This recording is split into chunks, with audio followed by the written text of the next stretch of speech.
అందరికీ నా వందనాలు. విధవరాలను గురించి కొన్ని వాక్యాలు మనం ధ్యానం చేసుకుందాం. మరి చూడండి, విధవ అంటే శిరస్సు లేనిది, శిరస్సు అను భర్తను పోగొట్టుకున్న అన్నమాట. పోయినవాడు పోతే బాధ్యత అంత ఉన్న ఆవిడ అనుభవిస్తుంది. విధవరాండ్రను చిన్న చూపు చూస్తే ఊరుకొని అన్నాడు దేవుడు.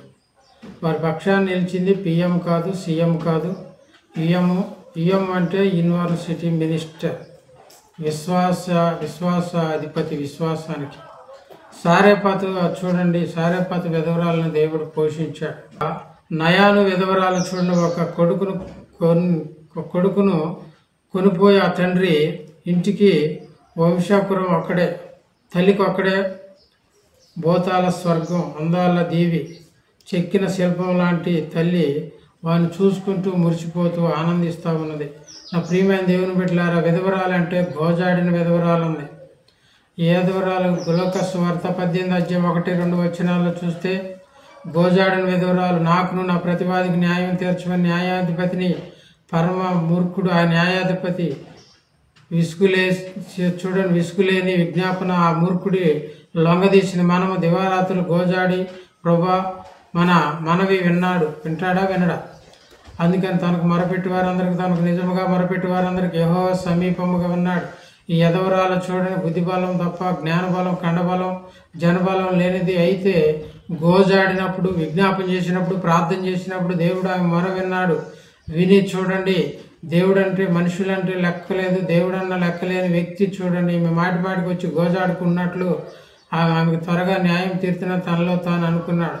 తన యెహోవాను గూర్చి చూడండి, మనకి ఏదైనా కావాలి అన్నప్పుడు మనం మొరపెడితే దేవుడు అంతకంటే ఎంతో నిశ్చయముగా మంచి ఈవుల్ని ఇస్తాడు. అడుగుడి మీకు ఇవ్వని, వెదకుడి మీకు దొరుకును, తట్టుడి మీకు తీయబడినని వాక్యం సెలవిస్తుంది. మత్తయి సువార్త 7 చూడండి. నా ప్రియమైన దేవుని బిడ్డలారా, ఈ దేవుని స్నేహితులారా, అందుకనే కాదు చూడండి, రెండు కాసులు ఇచ్చిన విధవరాలు కనబడుతుంది, గోజాడిన విధవరాలు కనబడుతుంది, సారేపాతు విధవరాలు కనబడతా ఉంది, నయాను విధవరాలను కనబడతా ఉంది.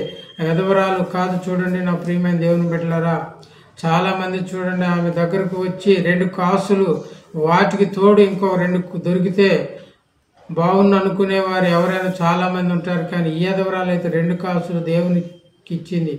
ఇంకా ఆమె దగ్గర ఏం మిగలేదు. ఎంత ఇచ్చామన్నది ముఖ్యం కాదు, ఎంత దాచుకున్నామన్నది ముఖ్యమైనది.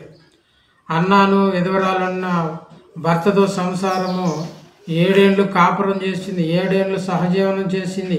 విధవరాలుగా జీవించిన కాలము 84 సంవత్సరాలు.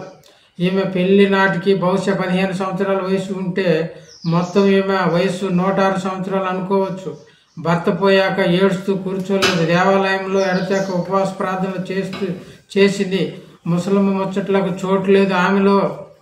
ఒక లోకా సువార్తలో మనకు కనిపించే విధవరాల వీరు, నిన్ను సృష్టించిన వాడు నీకు భర్త అయి ఉన్నాడని వాక్యం సెలవిస్తూ ఉంది.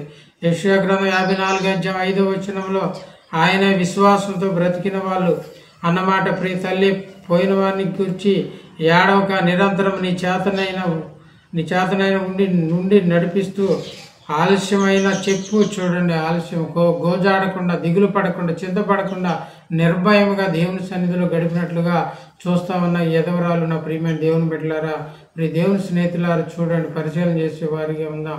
లోకంలో ఎదవరాలను చూస్తే రకరకాలుగా లోకాశలకు పోయేవారుగా, లోకానుసారంగా జీవించేవారుగా, పరసంబంధంగా జీవించకుండా, ఆత్మానుసారంగా జీవించకుండా, లోకానుసారంగా జీవించి బ్రతికేవారిగా ఉంటున్నారు. కానీ ఈ విధవరాలైతే ఏడుస్తూ కూర్చోలేదు, బాధపడుతూ కూర్చోలేదు, చింతపడుతూ కూర్చోలేదు, వేదన చెందుతూ కూర్చోలేదు. కానీ కన్నీరు గార్చిన దేవునితో, దేవుడు నాకు అండగా ఉన్నాడు, దేవుడు నాకు అండగా ఉన్నాడు, దేవుడు నా పక్షాన ఉన్నాడు, నిర్భయంగా జీవించినట్లుగా చూస్తూ ఉన్నాను. ప్రియమైన దేవుని బిడ్డలారా, దేవుడు ఇచ్చిన వాక్యాన్ని దీవించునుగాక.